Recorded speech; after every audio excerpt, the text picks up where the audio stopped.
নমস্কার বন্ধুরা, আমি মানস বিশ্বাস দ্য বং ইন্সপিরেশন ইউটিউব চ্যানেলে তোমাদের সবাইকে স্বাগত জানাই। আশা করি তোমরা সবাই সুস্থ আছো এবং ভালো আছো। তা ভিডিওর টাইটেল এবং থাম্বনেল থেকে তোমরা বুঝতে পেরেছো আমি আজকে কোন বিষয়ে কথা বলবো। তা আজকে আমি তোমাদের WPSC সংগঠিত ক্লার্কশিপ এক্সামিনেশন 2024-এর কথা কিন্তু তোমাদের এখানে বলবো। ইতিমধ্যেই তোমরা জেনে গেছো যে তোমাদের কিন্তু 16 এবং 17 তারিখে বা 16 বা 17 নভেম্বর বলা চলে তোমাদের পরীক্ষাটা হবে এবং দুদিনে তোমাদের পরীক্ষা হবে। তারপর তোমরা কিছুদিন আগে আরেকটা জিনিস দেখতে পেয়েছো, ভাইরাল নোটিশ বলবো, যে তোমাদের 16 এবং 17 নভেম্বর 4টে শিফটে নাকি তোমাদের পরীক্ষাটা হবে। তা এর সত্যতা কতটা এবং সত্যি কি এরকম পরীক্ষাটা তোমাদের 4টে শিফটেই হবে? আর 4টে শিফটেই পরীক্ষা হলে তোমাদের ফুড এসআইয়ের মতো কি আবার দুর্নীতি হবে? তাই সেই সব নিয়েই আজকে জিনিসটা বলবো এবং অ্যাকচুয়ালি তোমাদেরকে 4টে শিফটেই পরীক্ষা হবে নাকি সেটা নিয়েও তোমাদের বলবো। তা ভিডিওটি তোমরা শেষ পর্যন্ত দেখো এবং যারা যারা আমার এই চ্যানেলে নতুন তোমরা অবশ্যই চ্যানেলটি সাবস্ক্রাইব করে পাশের বেল আইকনটি ক্লিক করে রাখো।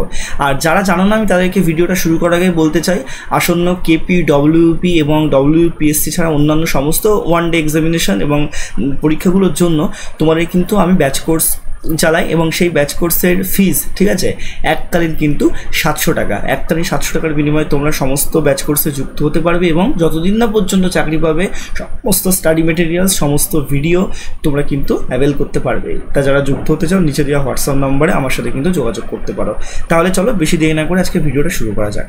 তা দেখো, পিএসসি কিন্তু একটা ফোর্থকামিং এক্সামিনেশনের শিডিউল প্রকাশ করে দেওয়ার পর বলেছিল যে 16 এবং 17 নভেম্বর তোমাদের ক্লার্কশিপের পরীক্ষা হবে এবং যতটুকু আপডেট আমি পেলাম এবং যতটুকু আপডেট পেয়েছি তোমাদের কিন্তু যাই হয়ে যাক না কেন 4টে শিফটেই তোমাদের কিন্তু পরীক্ষাটা হবে। হ্যাঁ, অবশ্যই কিছুদিন আগে পিএসসি দুর্নীতি মুক্ত মঞ্চ এবং তোমাদের আমি যতদূর জানি পিএসসি অ্যান্টি করাপশন ঠিক আছে, যাদের একটা বড় সফলতার জন্য তোমরা মিসলেনিয়াসে দেখতে পেয়েছো প্রশ্নে কিউআর স্ক্যানের যে ব্যবস্থা সেটা করা হয়েছিল, তারা কিন্তু একটা ডেপুটেশন পিএসসিকে জমা দিয়েছে যাতে এই মাল্টিপল শিফটে পরীক্ষা না হয়।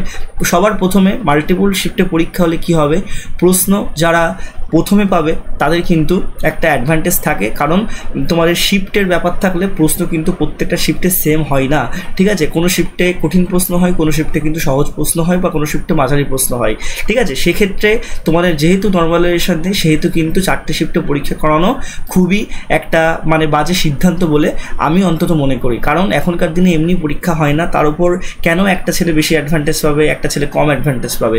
সিঙ্গেল শিফটে পরীক্ষা কিন্তু আরও অনেক জায়গায় হয়।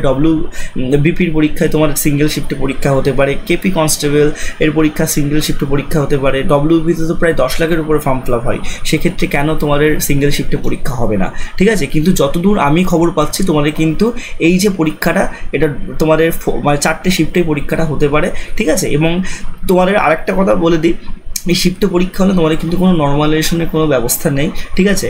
যারা যে নাম্বারটা পাবে সেই অনুযায়ী কিন্তু কাট অফটা হবে। এবং একটা কথা সবাই মাথায় রাখবে, ক্লার্কশিপের পরীক্ষায় কিন্তু তোমাদের যে প্রিলিম নাম্বার সেটা যোগ হবে এবং তোমাদের মেনের যে ডেসক্রিপটিভ আছে সেই নাম্বারটা যোগ হয়ে তবেই কিন্তু তোমাদের মেরিটটা হবে।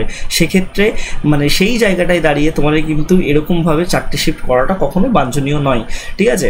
তা একটা কথাই বলবো, তোমরা পড়াশোনাটা ভালো করে করো, তোমাদের প্রস্তুতিটা তোমরা শিখরে রাখো। কি হবে না হবে এখনও বোঝা যাচ্ছে না, কিন্তু যেইটুকু আপডেট পেয়েছি তোমাদের কিন্তু 4টে শিফটেই পরীক্ষা হবে। সবাই সুস্থ থেকো, ভালো থেকো। তোমাদের যদি কোনো কোয়ারিজ লাগে অবশ্যই আমাকে কমেন্ট বক্সে জানিও। ধন্যবাদ।